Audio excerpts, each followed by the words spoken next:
so it became a useful tool for her. Yeah, and I think that's how it worked with Sellerbach, that he must have had some of that MBTI ideas, and or he could see the logic of them. He's a TI dominant, so right, and it made sense. It's hard to say without asking him, I suppose. Well, it's just funny that if you're watching, chime in. Yeah, if you're watching, come on, give me a response. I'm pretty sure he's not, because he doesn't care about Enneagram.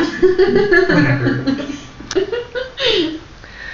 Well, I wanted to. Okay, well, you got my attention, and you've asked an interesting question as to why I'm into MBTI and not so much Enneagram. So, I'll see if I can come up with a decent answer. Okay. So, Lady Lullaby and Probably Not. You were asking basically why it is that I'm so interested in MBTI and not so much Enneagram. Okay, so Probably Not. You were totally on the right track when you mentioned me being a TI Dom and the fact that MBTI is more empirical. Well, okay, let me put it this way.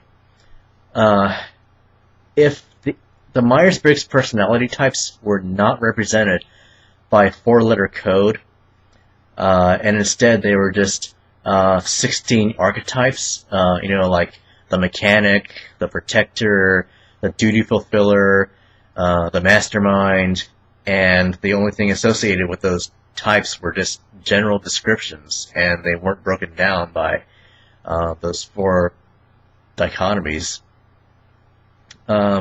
I would not be interested at all. It would just be like, maybe I would have taken a test a few times, got a result. I would have gone, yeah, I guess that's kind of me, but not really. And I reacted the same way when I took an Enneagram test. All it is just, a personality type and a description of it. And, there's not much further you can go from there. But with MBTI, each personality type is literally a binary representation. You're either I or E, S or N, T or F, J or P. And so, every type can be broken down by those 4 dichotomies. And there's a formula that maps those to the cognitive functions. And some people I think were surprised at how quickly I grasped the functions from going to not knowing anything about them at all to just having like this light bulb moment where it's like, oh yeah, that's how it works. So I think that was one thing that really that I found fascinating, and the only thing personal about it was, for me, was just figuring out why the ISTP description didn't fully match me.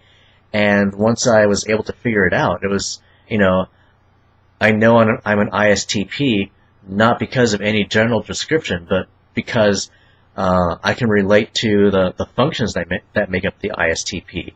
I can identify with using introverted thinking and extroverted sensing, and I now know where some of those ISTP stereotypes, like the high risk taking, extreme sports, things that I don't relate to. Well, I know that's just because those are common results of SE preferences, and I'm able to recognize SE in myself and how I use it. So yeah, just being able to break down and being able to find explanations that way by analyzing further into the most basic components that make up each personality type.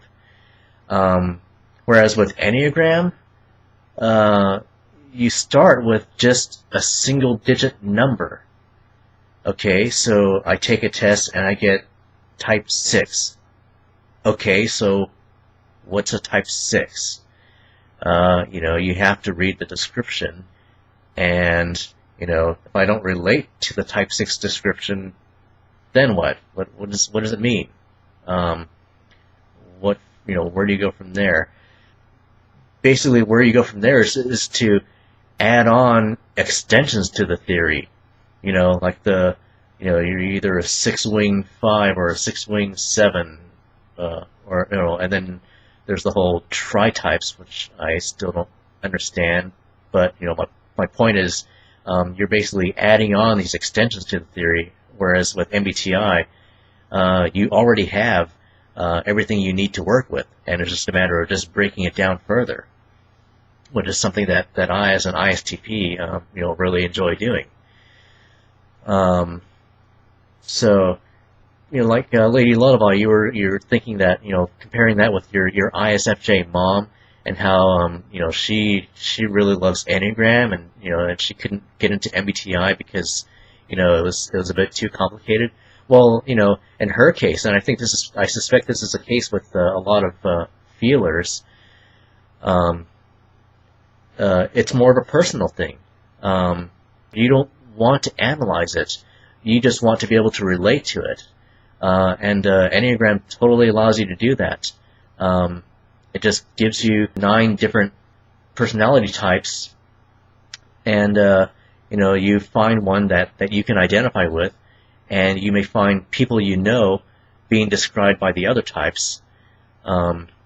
So that's totally something that I can imagine a feeler latching onto. And for me, it's just more. I just approach it from a more analytical standpoint. But for me, it's it's not a thing where I'm just looking for deep personal meaning in it. It's just kind of a fun thing for me to get into, and and it does have personal relevance, obviously. But just analyzing the science behind it is part of the fun for me. And the other thing is, it's not just Enneagram. I found a personality theory that I enjoy studying, and it's just kind of like I decided I would just prefer to stick with this one for now. I feel like MBTI just kind of covers everything that I'm interested in looking at right now. But yeah, there are plenty of other personality theories out there that I haven't bothered to look at, and, for different reasons. Some of them because I don't relate to them at all. Some because they're just way over my head. Some because they're just kind of silly. And some because they're just flat out weird and creepy. Well, anyway, I hope this kind of answered your question as to why I'm into MBTI and not so much Enneagram.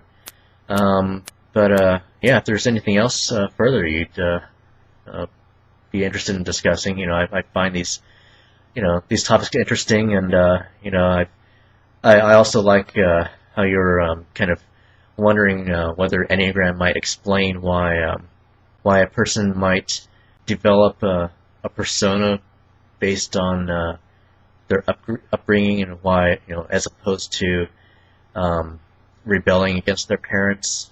And well, unfortunately, I can't confirm nor deny that, since I don't know my Enneagram type. Yeah, if you really want to discuss that and try to help me figure out my Enneagram type, then I might be willing to participate in that. But we'll see. For now, just hope that answered your questions, and I'll continue to watch out for some more of your videos. All right.